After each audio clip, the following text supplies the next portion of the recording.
The distress beacon blinked red against the star field, weak and desperate. Nira Volth studied the signal with three of her compound eyes, while the fourth watched her crew's reactions.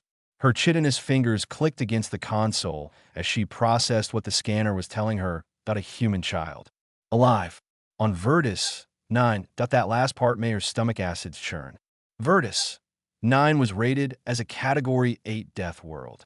The planetary survey had cost 3 research teams their lives before the Galactic Council declared it off-limits. Nothing that evolved on a normal planet could survive there for more than a few hours. The signal is definitely human, Ostrin Wade said from his station. The amphibious doctor's skin had shifted to a nervous yellow-green. Young, maybe 8 or 9 standard years based on the life sign readings. Ren Castor, their pilot, turned in his chair.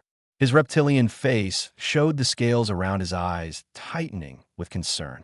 That crash was 6 months ago. The colony ship Horizon's End. How could anyone survive down there that long? Adult or child? Tyra Cross leaned against the wall near the viewport, her human features unreadable. She was the only Death Worlder on the crew, born on some harsh colony that Nira could never pronounce correctly. The human had been staring at Virtus 9's green and brown surface for the past 10 minutes without saying a word. Tyra, Nira said, "Your assessment?" The human pushed off from the wall and walked to the main display. She studied the jungle region where the signal originated, her jaw working like she was chewing something bitter. That jungle has 3 times the oxygen of Earth. Everything down there will be bigger, faster, and meaner than anything we've trained for. The trees are tall enough to scrape low orbit. Predators the size of shuttles. Insects that could carry off Ostrin without noticing the weight. So we declare it impossible and move on. Ostrin asked, hope creeping into his voice. Tyra's eyes snapped to him. A kid is alive down there. We go get them. 1 life against 4. Nira felt obligated to ask, even though she already knew what decision she would make. The statistical analysis suggests, I don't care about your statistics. Tyra's voice stayed level, but gained an edge that made even Nira's combat instincts trigger. We're going down there. That's what rescue teams do. Rin pulled up atmospheric data. The planet has electrical storms every 48 hours. Powerful enough to fry our shuttle if we're caught in one. Next storm cycle begins in 14 hours. Then we have 12 hours to get in and out, Tyra said. Plenty of time. Nira wanted to argue, but found she couldn't. Her species had evolved past these messy emotional attachments to individuals. They made decisions based on logic and the greater good. But something about the human's absolute certainty made her mandibles click in what her species used as agreement. We prepare for immediate deployment, Nira announced. Full environmental suits, heavy weapons, and Tyra, you take point once we're on the ground. The crew scattered to their tasks. Nira watched Tyra head toward the armory, her movements filled with purpose. Humans were strange creatures. They would risk everything for one of their own, even a child they had never met. It was inefficient, illogical, and yet, Nira found herself respecting it. 2 hours later, they strapped into the shuttle. The descent through Virtus 9's atmosphere felt like being swallowed by something alive. The clouds were thick and dark, pressing against their viewports. When they broke through, the jungle spread below them like a green ocean with waves made of leaves and branches. By the void, Ostrin whispered, it's endless. Trees stretch higher than some buildings Nira had seen on civilized worlds. Vines thick as cables connected them in a web of green. Somewhere down there, hidden in all that hostile life, was a child who should have died months ago. The shuttle's sensors painted a picture that made Nira's exoskeleton feel suddenly thin. Heat signatures everywhere. Large ones, moving ones. The jungle was packed with life, and all of it seemed designed to kill. Landing zone located, Ren announced. 5 kilometers from the beacon's source. It's the only clearing large enough for the shuttle within reasonable distance. Define reasonable, Ostrin muttered. Anything within 10 kilometers, Ren replied. Beyond that, we won't make it back before the storms hit. The shuttle descended toward a gap in the canopy. Nira could see movement in the shadows between the trees. Things watched them land. Things with teeth and claws and appetites. The shuttle touched down with a thud that seemed too loud. Through the viewports, the jungle pressed close. The trees were even more massive up close, their bark thick and scarred from countless battles between whatever lived here. Environmental readings are stable, Ostrin reported, though his color suggested he didn't believe their safety. Oxygen high but breathable. Temperature acceptable. Humidity at 97%. Weapons check. Tyra ordered, already loading her rifle with practice ease. Nira checked her acid sprayer and combat blade. Rin armed himself with a plasma pistol. Ostrin reluctantly picked up a stun weapon, his webbed hands shaking slightly. Remember, Tyra said as the shuttle door began to open, stay together. Watch each other's backs. And don't touch anything unless I say it's safe. This planet has had billions of years to evolve things that kill. Respect that. The door finished opening. Heat and humidity rushed in like a physical force. The smell hit Nira next, rich and thick with decay and growth and life. The sounds came last, a chorus of calls and screams and buzzing that suggested the jungle knew they were here. Tyra stepped out first, her weapon ready.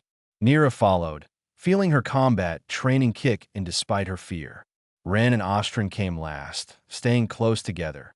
The jungle surrounded them immediately.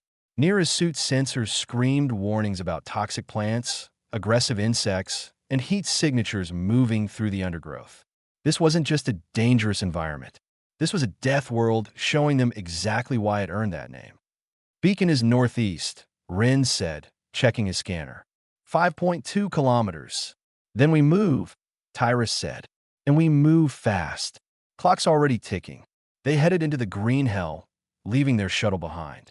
Nira cast one last look at their escape route, wondering if they would live long enough to need it. Somewhere ahead, a child was waiting. A human child who had survived 6 months of this nightmare. Nira just hoped they survived the next 12 hours. Sweat ran down Ostrin's face within the first 100 meters. The doctor's environmental suit was doing its best, but nothing could prepare someone from a water world for this kind of oppressive heat. His breathing came in short gasps that made Nira concerned he might pass out. Slow your breathing, Tyra said without looking back. Your suit has plenty of oxygen. It's just your brain panicking. My brain has excellent reasons to panic, Ostrin replied, but he tried to control his breathing anyway. The jungle was worse than any briefing could have conveyed. Every plant seemed to have thorns or barbs or sticky sap that Tyro warned them not to touch. Vines hung low enough to grab at their suits. Insects the size of Nira's head buzzed past, their wings creating downdrafts strong enough to feel. Ren walked with his scanner held high, checking for threats every few seconds. His combat training showed in how he moved, careful and alert. But even he flinched when something large crashed through the undergrowth to their left. Just an herbivore, Tyrus said, though she kept her weapon pointed toward the sound until it faded. Probably more scared of us than we are of it. I seriously doubt that, Ostrin muttered. They pushed forward through vegetation so thick that Nira sometimes couldn't see Tyra just 2 meters ahead. The human moved like she had done this before, reading the jungle in ways the rest of them couldn't. She would pause at certain plants, directing them around specific paths, stopping them before they walked into nearly invisible webs that Nira's sensor said were strong enough to hold their entire team. How did you learn all this? Ren asked during a brief rest. Growing up on a colony world teaches you fast, Tyra said. Read the environment or die. Those are your options. An hour into their trek, they found the first piece of wreckage. A section of hull, plating hung from a tree, bent and scarred by impact. Scorch marks told the story of a ship that had torn itself apart in the atmosphere.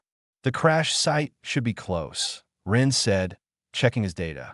The beacon originated from there, before moving to its current position.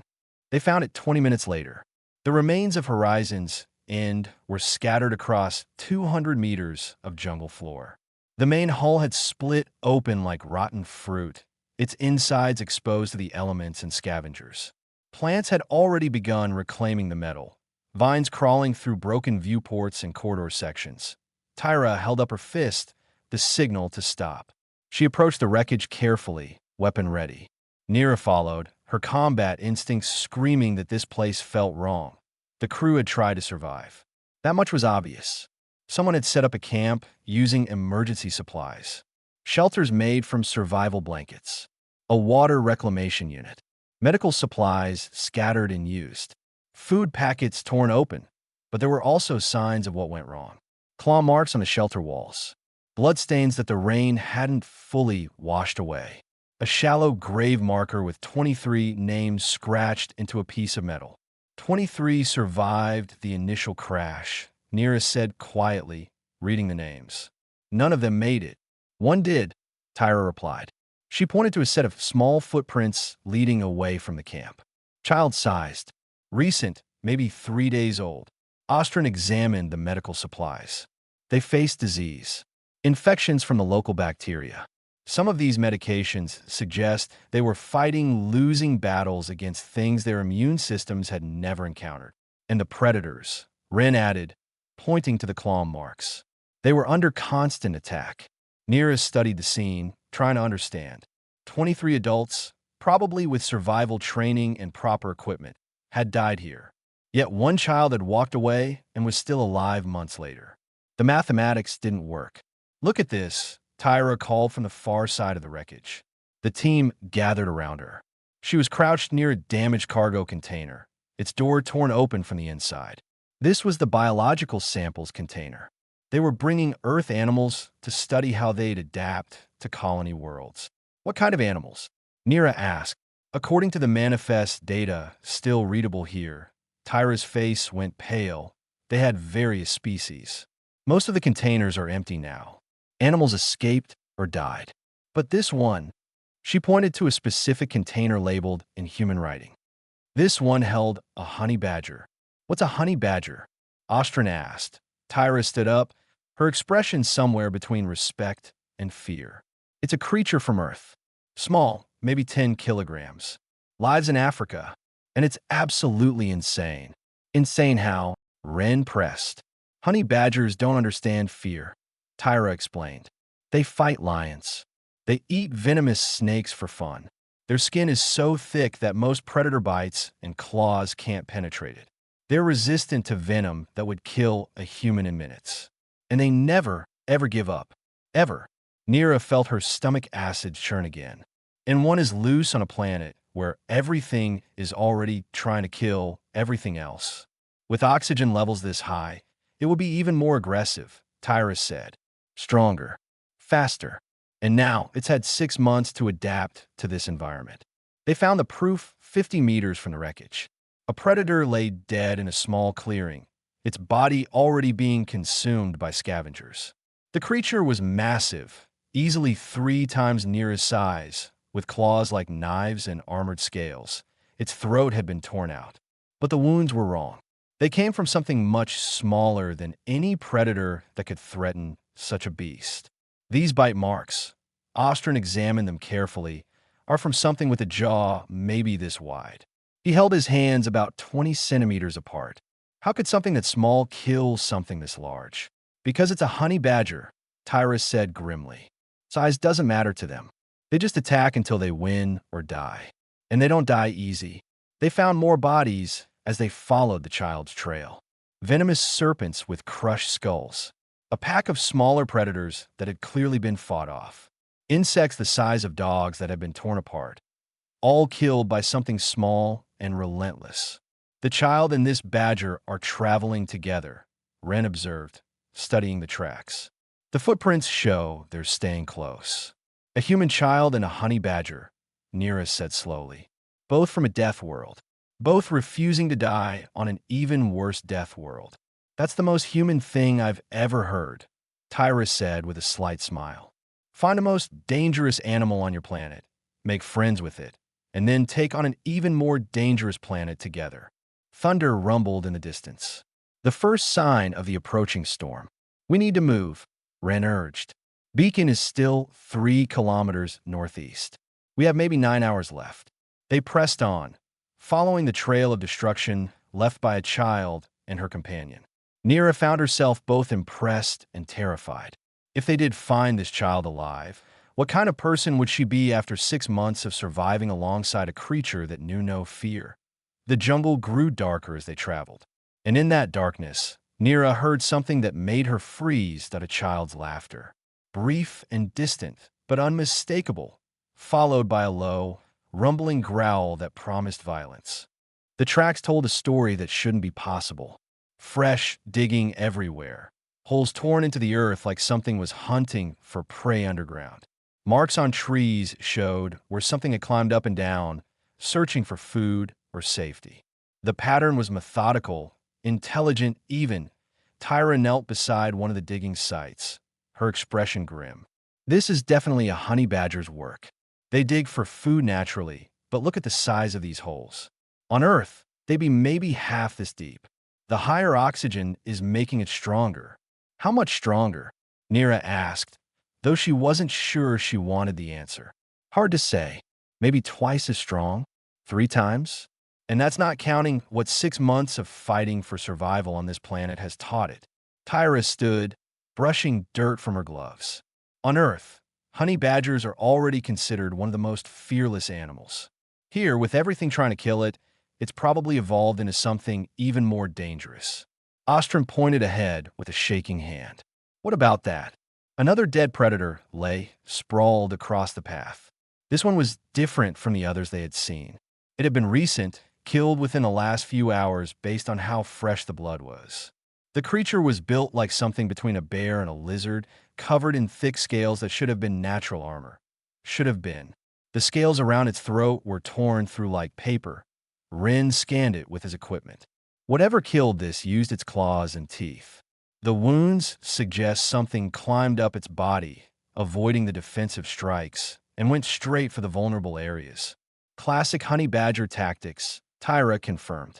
They don't fight fair. They fight to win. They continued following the trail. More dead creatures appeared with increasing frequency. Some were venomous, their fangs still dripping with toxins that would kill most galactic species in seconds. Others were pack hunters, suggesting the badger had fought off multiple attackers at once. All of them showed the same brutal efficiency in how they had been killed. This animal has been protecting the child this entire time, Nira realized. 6 months of constant attacks, and it's still fighting. That's what they do, Tyrus said. Honey badgers bond sometimes with other animals. Usually not humans, but desperate situations make strange partnerships. If this badger decided that child was part of its territory, it would defend her against anything. The jungle opened into a small clearing beside a stream. They could see evidence of recent occupation. A shelter made from branches and large leaves. A fire pit with cold ashes. Water collection containers fashioned from plant materials. And sitting on a log, cleaning something with a sharp rock, was a small human girl. She wore clothes made from woven plant fibers and mud-cake fabric that might have once been a colony suit. Her hair was long and tangled, stuck through with leaves and tied back with vine. Her skin was tan dark and showed numerous small scars. But her eyes were clear and alert, watching them approach with the wariness of someone who had learned not to trust easily. Amy Winters, Tyra said gently, her weapon lowered. We're here to rescue you. The girl didn't move. She was maybe 8 or 9, small for her age, but there was something in how she held herself that suggested she was far from helpless. Scrapper says you smell like space, Amy replied, her voice rough from disuse. Says you're not from here. Scrapper, Nira asked that a low rumble came from the undergrowth to their right. The team turned, weapons raising instinctively. Something moved in the shadows, low to the ground, covered in black and white fur. The honey badger emerged into the clearing. It was smaller than Nira expected, maybe the size of a large dogback on civilized worlds. Its fur was thick and coarse, showing scars from countless fights. But it was the eyes that made Nira's combat instincts scream warnings. Those eyes held intelligence and absolutely no fear whatsoever. The creature moved between Amy and the rescue team, positioning itself defensively. Its lips pulled back, showing teeth designed for crushing and tearing. The growl that came from its throat was deeper than something that size should be able to produce. Nobody move, Tyra said quietly. Don't make eye contact. Don't show aggression. It's just a small animal, Ren said, though his voice wavered. That small animal could kill all of us before we got off 3 shots, Tyra replied. And it knows it. Amy stood up, walking to the badger's side. She placed a hand on its back, and the creature's growl softened slightly, though it never took its eyes off the strangers. Scrapper doesn't trust people, Amy explained. After what happened to the colony, I don't blame him. But you can talk. He won't attack unless you try to hurt me. Nira slowly lowered her weapon, signaling the others to do the same. We're not here to hurt you, Amy. We're here to take you somewhere safe. Safe. Amy's laugh was bitter for someone so young. This is safe. Scrapper keeps me safe. The jungle isn't scary when you understand it, when you respect it. Ostrin stepped forward carefully. Child, you've been through trauma. Living here alone for months. It's not healthy. You need medical care, counseling, proper nutrition. I'm not alone, Amy said firmly. I have Scrapper. He saved my life the night everyone else died. He fought off the predators that killed the adults. He showed me what to eat, where to sleep, how to stay alive. The honey badger made a huffing sound, almost like agreement. We can't leave you here, Nira said. A storm is coming, one that will kill anything caught in the open. Please, Amy, come with us. Amy looked at Scrapper. The badger looked back at her. Some kind of communication passed between them that didn't need words. Scrapper comes too, Amy said finally. He doesn't get left behind. Tyra nodded. He comes too. I'll make sure of it. Captain, Ren said urgently, checking his scanner. We have a problem. What kind of problem? Nira asked. Big kind. Really big. Ren's scales had gone pale. Something is approaching from the east. Heat signature suggests it's massive. And it's moving fast. The jungle went quiet. Every sound of insects and birds suddenly stopped. Even the wind seemed to hold its breath as Scrapper's hackles rose. The badger turned toward the east, its body tensing for a fight. Amy's eyes widened, and for the first time since they had met her, Nira saw real fear in the child's face. The night hunter, Amy whispered. It's been tracking me for weeks. It's smart. It waits until I'm distracted. The ground trembled. Trees shook. And through the jungle came a roar that made Nira's exoskeleton want to crack and hide that a creature emerged from the tree line. It stood 6 meters tall at the shoulder, built like a nightmare designed by evolution to be the perfect killer. 6 eyes swept across the clearing. Armored scales covered its body like natural plating. Claws as long as Nira's arm flexed, scarring the earth. This was the apex predator of Virtus 9. And it had found them all together, trapped in a clearing with nowhere to run. Scrapper didn't run. The honey badger lowered its head, released a sound that was pure challenge, and charged forward. Amy screamed. The rescue team raised their weapons. The night hunter smiled with far too many teeth. Scrapper hit the night hunter's front leg like a missile made of fury. The badger's claws found purchase between the armored scales, digging in deep. The massive predator roared and shook its leg, but Scrapper held on with the grip of something that had never learned the concept of letting go. Open fire, Nira shouted, her acid sprayer already releasing a stream toward the creature's face. Plasma bolts from Ren's rifle struck the night hunter's scales and dissipated. The armor was too thick. Ostrin's stun weapon might as well have been a flashlight for all the good it did. The night hunter's head snapped down, jaws opening to catch Scrapper in a bite that would end the fight instantly. But the honey badger was already moving, climbing up the leg with a speed that defied physics. The massive jaws snapped shut on empty air. The eyes, Amy shouted over the chaos. Scrapper goes for the eyes. That's the weak point. Tyra adjusted her aim, sending 3 precise shots at the night hunter's cluster of eyes. 1 bolt struck true, and the creature bellowed in pain, thrashing its head. Scrapper was thrown clear, tumbling through the air before landing hard on the ground. For a moment, Nira thought the badger was finished. But Scrapper simply shook himself off, made a sound that could only be described as annoyed, and charged again. This is insane, Ostrin said, firing his stun weapon uselessly. How is that small creature still attacking? Because it's a honey badger, Tyra replied, changing her weapon's power cell. They don't know when to quit. It's not their programming. The Night Hunter swung a massive clawed arm, trying to swat Scrapper away like an insect. The badger ducked under the blow, jumped onto the arm, and ran up it like a bridge. Its teeth found the joint where the arm met the shoulder, biting down with jaw strength that shouldn't exist in something that size. The Night Hunter screamed. Blood darker than night poured from the wound. Nira saw her chance. She ran forward, mandibles clicking in a battle cry her species hadn't used in generations, and released her acid spray directly into the bleeding wound. The creature's scream became something worse than pain. Rin flanked to the right, firing at the leg joints where the armor was thinner. One bolt struck home, and the Night Hunter's rear leg buckled slightly. But the creature was far from finished. It spun faster than something that large should move, its tail whipping around like a club. The tail caught Tyra full in the chest, sending her flying backward into a tree. She hit hard and slumped down, not moving. Tyra. Ostrin ran toward the fallen human, his medical training overriding his fear. The Night Hunter's attention locked on the doctor. It saw prey. It saw an easy target. Its jaws opened wide as it lunged forward. Amy screamed. Scrapper, still clinging to the creature's shoulder, bit down harder and twisted.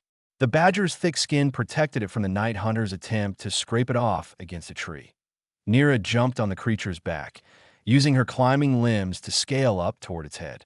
She had one chance, one shot with her acid at close range into those remaining eyes. The Night Hunter bucked like a wild animal, trying to throw her off. Nira held on with everything she had, climbing higher. She could see the eyes now, 3 of them focused on Ostrin, who was dragging Tyra to safety. She aimed her sprayer and released a full stream. The acid hit 2 of the remaining eyes dead center.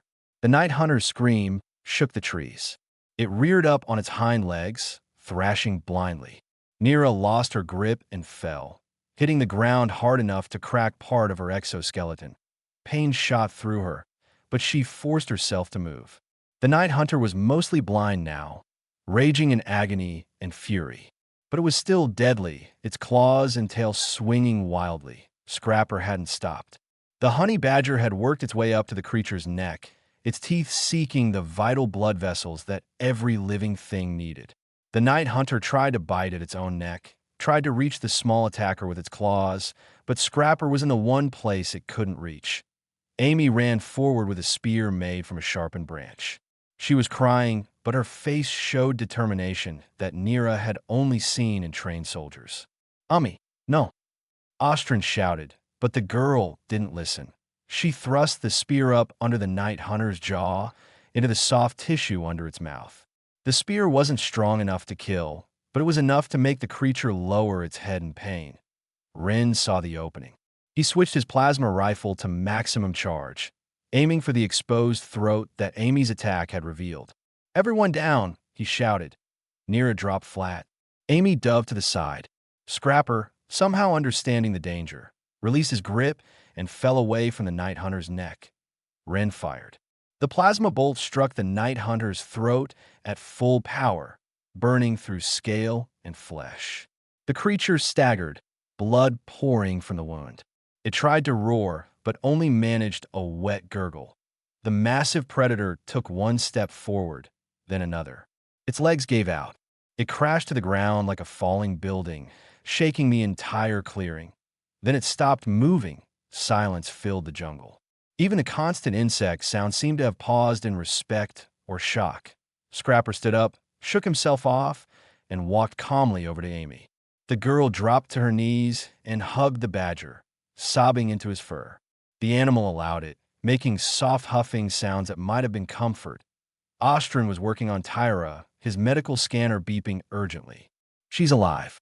Broken ribs, possible internal bleeding, but stable. We need to get her back to the shuttle now." Nira pulled herself up, feeling pain in places she didn't know could hurt. They had won. Somehow, against all probability, they had killed an apex predator. She looked at Scrapper, who was now licking Amy's face while the girl laughed through her tears. That small creature, That ridiculous ball of fur and rage had been the key to their survival. It had attacked without hesitation, fought without fear, and never gave up even when victory seemed impossible. "That's the most human animal I've ever seen," Neera said quietly. Ren checked his scanner. "We have 7 hours before the storm hits, and the shuttle is 5 kilometers away." "Then we move now," Neera ordered, trying to ignore the pain in her side. "Ostrin, can Tyra be moved?" "She'll have to be. I can stabilize her for transport." Amy stood up, still holding on to Scrapper. "I'll help carry supplies, and Scrapper will scout ahead. He knows the safe paths." "You're sure he'll help us now?" Ren asked. Amy smiled. "We just fought together. That makes us pack." Scrapper understands pack. The honey badger looked at each of them with those fearless eyes, seemed to make some kind of judgment, and huffed once. Then it turned and started walking toward the northeast, toward the shuttle, toward home. "I think that means follow him," Amy said. And so they did, a rescue team that had become something more. They moved through the jungle like wounded soldiers, which was exactly what they were. Ren and Neera carried Tyra between them, the human unconscious but breathing steadily thanks to Ostrin's medical work. Amy walked alongside them, her small hands helping to hold equipment and supplies. And Scrapper ranged ahead, his black and white form disappearing and reappearing through the undergrowth as he scouted the path. The sky had turned a sickly green color that Ren said meant the storm was building faster than predicted. They had maybe 5 hours now, possibly less. "We need to move faster," Neera said, though her cracked exoskeleton made every step agony. "The direct route is blocked," Ren reported, checking his scanner. "There's a river ahead that wasn't there on our way in. The storm system is already dumping rain upstream. Current is too strong to cross safely." Scrapper had stopped ahead, waiting at a fork in the path. When they caught up, the badger looked at Amy, made a series of huffing sounds, then took the left path. "He says there's another way," Amy translated. "Through the canyon. It's faster but more dangerous." "More dangerous than what we just survived?" Ostrin asked, his color shifting to pale blue with stress. "Different dangerous," Amy replied. "The canyon has cave dwellers, blind things that hunt by sound and smell. But the path is shorter, and we'll have walls protecting us from the worst of the wind when the storm hits." Neera made the decision quickly. "We follow Scrapper. Time is more important than safety right now." The canyon appeared suddenly, a crack in the jungle floor that dropped down into darkness. Stone walls covered in slick moss rose on either side, narrow enough that Neera could touch both walls if she spread her arms. The path descended steeply, forcing them to move carefully with their injured. The temperature dropped as they went deeper. Neera's thermal sensors picked up heat signatures in caves dotting the canyon walls. Whatever lived here, there were a lot of them. Scrapper's behavior changed. The badger moved more slowly, more carefully. Its head swung back and forth, testing the air with its sensitive nose. Every few meters, it would stop and listen. "Stay quiet," Amy whispered. The cave dwellers sleep during the day, but loud noises wake them up. They crept through the canyon in near silence. The only sound were their careful footsteps, Tyra's labored breathing, and the distant rumble of approaching thunder. Neera could see into some of the caves now. Pale shapes hung from the ceilings, wrapped in what looked like cocoons of their own making. The creatures were large, maybe Ostrin's size, with long limbs that ended in grasping claws. One of the creatures stirred in its sleep. Tendrils emerged from its cocoon, tasting the air. Neera froze. Everyone froze. Even Tyra seemed to stop breathing for a moment. The creature settled back into sleep. They continued forward, meter by agonizing meter.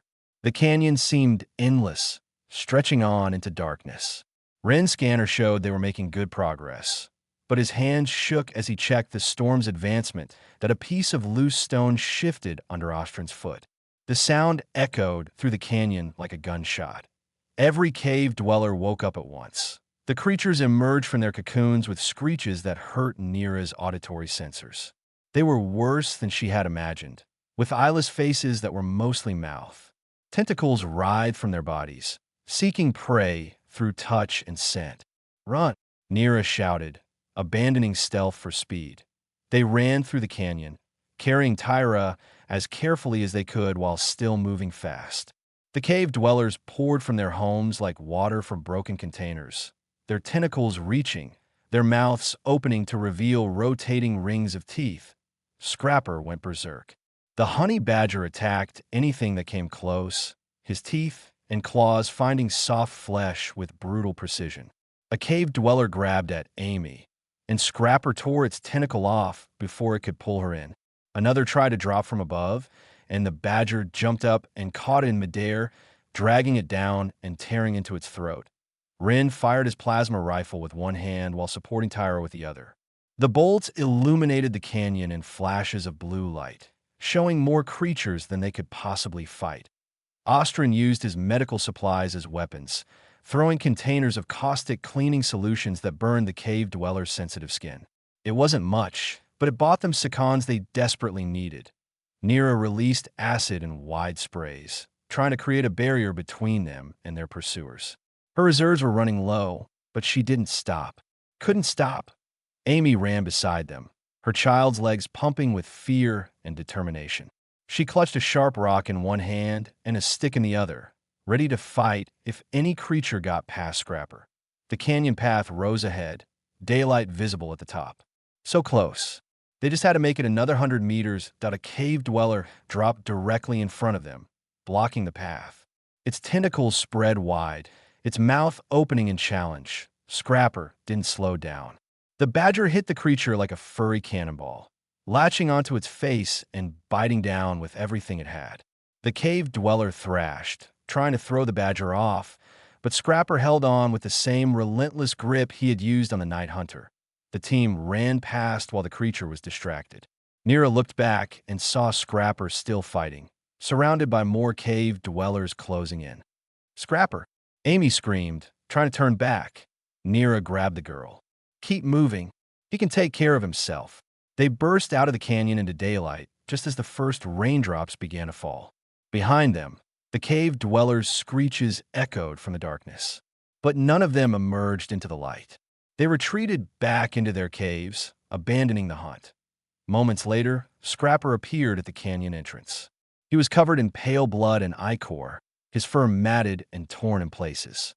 But he walked out with his head high, completely unbothered by the fact that he had just fought off dozens of creatures. Amy ran to him, checking him for injuries. The badger allowed it for a moment, then huffed and started walking again. They still had 3 kilometers to go. The rain was falling harder now. Wind picked up, bending trees. Lightning struck somewhere close, the thunder following instantly. 2 hours, Ren said, his voice tight with worry. Maybe less before the main storm hits. They ran. Tyra woke up briefly, saw what was happening, and passed out again from the pain. Ostrin's breathing came in ragged gasps. Nira felt her damaged exoskeleton grinding with every step. Rin kept checking his scanner, watching the storm approach like a wall of death, but they ran. Following a honey badger and a human child through a jungle that wanted them dead, racing against weather that would kill them if they lost. The shuttle appeared through the trees ahead. Home. Safety. Salvation. Lightning struck a tree 50 meters away, splitting it in half. The thunder was deafening. They had minutes now. Just minutes. The shuttle ramp was down, waiting for them. 50 meters of open ground between the tree line and safety. 50 meters that might as well have been 1,000 with the storm building overhead. "Go!" Nira shouted, pushing everyone forward. "Get inside now." Ren and Ostrin carried Tyro up the ramp, struggling with her weight and their own exhaustion. Amy ran beside them, Scrapper at her heels. The rain was falling in sheets now, visibility dropping to almost nothing. Nira turned back to secure their perimeter, her combat training demanding she protect the retreat. Through the rain, she saw shapes moving in the tree line, predators drawn by the commotion. Sensing weakened prey, that a creature burst from the jungle, all teeth and claws and hunger. Nira raised her acid sprayer and realized it was empty. She had used the last of it in the canyon. She dropped the sprayer and drew her combat blade. If this was how it ended, she would die fighting. the creature never reached her. Scrapper came out of nowhere, hitting it from the side with enough force to knock it off course. The badger and predator tumbled together, a blur of fur and scales. Scrape, no. Amy's voice from the shuttle ramp. Leave it. Come on. The badger broke away from the fight, backing toward the shuttle without ever taking his eyes off the predator. More shapes emerged from the jungle. The storm was driving everything out of the trees, and all of it was angry and hungry. Nira ran for the ramp. Lightning struck, so close she felt her exoskeleton tingle with electricity. Thunder cracked like the planet itself was breaking apart. She reached the ramp just as something grabbed her leg. One of the predators had gotten close, its jaws locked around her ankle. Nira fell, her blade skittering away across the metal. Scrapper was there instantly, attacking the predator's face with savage efficiency. The creature released Nira's leg to defend itself, and the badger pressed the advantage, going for the eyes just like Amy had taught during countless survival lessons. Tyra appeared at the top of the ramp, awake and holding a plasma rifle despite Ostrin's protests. She fired 3 shots, each one finding a target in the gathering predators. "Get on the ship," she shouted through gritted teeth. Nira pulled herself up and ran. Scrapper followed, moving backward, keeping himself between Amy and any threats. The badger reached the ramp, and Amy grabbed him, pulling him inside. "Close it," Ren shouted from the pilot's seat. "We're lifting off now." The ramp began to rise as the shuttle engines screamed to life. Through the closing gap, Nira saw the clearing fill with predators, all of them drawn by the storm and the noise. They had made it out with seconds to spare. The shuttle lurched upward just as lightning struck where it had been sitting. The electrical discharge made every system flicker, but Rin kept them climbing, fighting against wind that tried to push them back down. Hull temperature rising.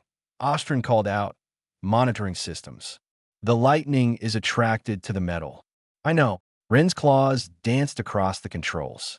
"Just need to get above the storm layer." Another lightning strike hit the shields directly. Sparks flew from a control panel. The shuttle spun, and Rin fought to correct it.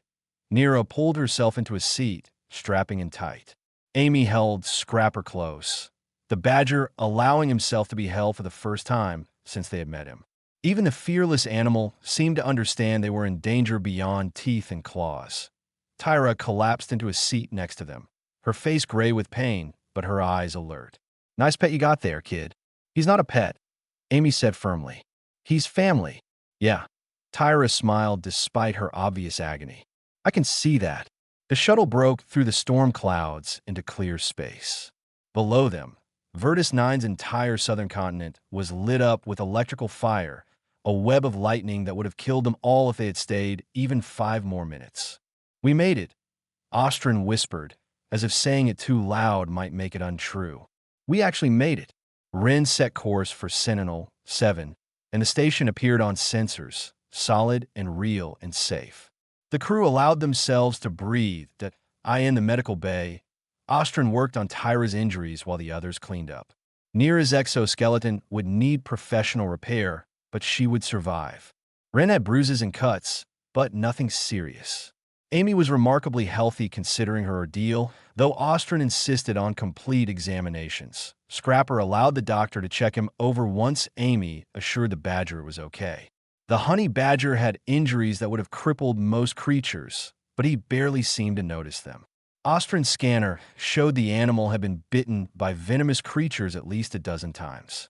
The venom should have killed him. Instead, it seemed like his body had simply ignored it. "Earth biology is terrifying," Ostrin muttered while treating a deep claw wound on Scrapper's back. "Earth biology keeps you alive," Tyra said from her medical bed. "You're welcome." The shuttle docked with Sentinel-7, and word had already spread. The impossible rescue from Virtus 9, a child and a honey badger surviving for 6 months. A rescue team that fought an apex predator and won. Captain Nira filed her report carefully. She left out certain details, like how she had violated quarantine protocols by bringing an unregistered Earth animal aboard. She listed Scrapper as a rescue team asset and Amy's emotional support animal. Technically true, even if it wasn't the whole truth. Tyra, reading the report later, smiled. You're learning to think like a human. Is that a compliment?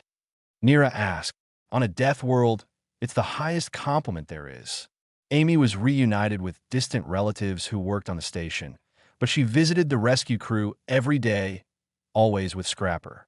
The Badger seemed to have accepted the crew as part of his territory now, though he still watched other station residents with suspicious eyes. 3 days after the rescue, Nira gathered the crew for a final meeting about their mission. They sat in the station's observation deck, watching stars drift past. I need to understand something, Nira said. Humans risk everything for one of their own. You brought a child and a dangerous animal back from a planet that should have killed all of us. Why? Tyra thought about it for a moment. There's a saying on Earth. It's not the size of the dog in the fight, but the size of the fight in the dog. I don't understand, Ostrin admitted. It means that what matters isn't how big or strong you are. It's how hard you're willing to fight, how much you refuse to give up. Tyra looked out at the stars. Scrapper is small. Amy is a child. But they survived 6 months on Virtus. 9 because they refused to quit. They fought every day with everything they had. That's the most human trait there is, even in a honey badger. Rin nodded slowly. We fight for each other. Not because it's efficient or logical, but because leaving someone behind is unacceptable. Even when the math says you should, Nira added, understanding now. Even when it's dangerous. Especially then, Tyra confirmed. Through the viewport, Amy and Scrapper walked past in the corridor. The girl was laughing at something, and the Badger was making those huffing sounds that might have been laughter too. 2 survivors from a death world, refusing to be separated, refusing to give up. Nira watched them and felt something shift in her understanding. Her species had evolved past these messy, emotional attachments. They made decisions based on logic and the greater good. But watching that child and her companion, both small and scarred and absolutely unbreakable, Nira wondered if her species had evolved past something important instead of beyond it. Next time we get an impossible rescue mission, she said quietly, I'm volunteering immediately.